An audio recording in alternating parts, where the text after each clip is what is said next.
So my grandpa actually started this farm back in 1983.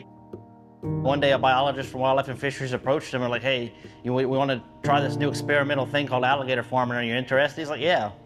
Commissioner Strain's here today and we're gonna show him some alligator hides and some eggs. We're at the Vermilion Alligator Farm with Matthew and Kevin Sagrera. More than 315,000 alligators were harvested last year. That's between $65 and $100 million a year. But the other part is that 5% of the hatchlings are returned to the wild.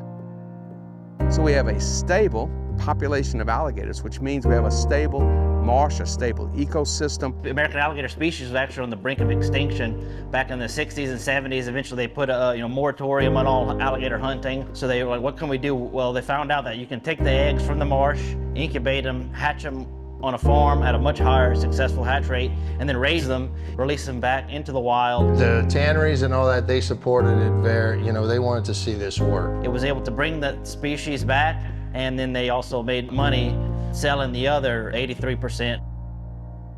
It was definitely a really tremendous success, and one thing I'm proud of is being a part of that, being my family accomplishing that.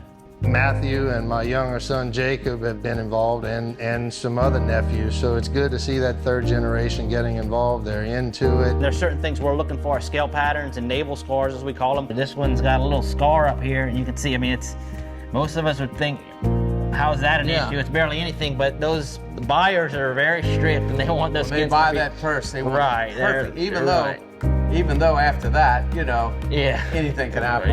When they buy it, they want it perfect. Yeah. We release 5% of what hatches back to the same marshes we collected from. That's part of that same release program I was talking about earlier. It started at 17%, but it's been so successful over the years that now it's down to 5%.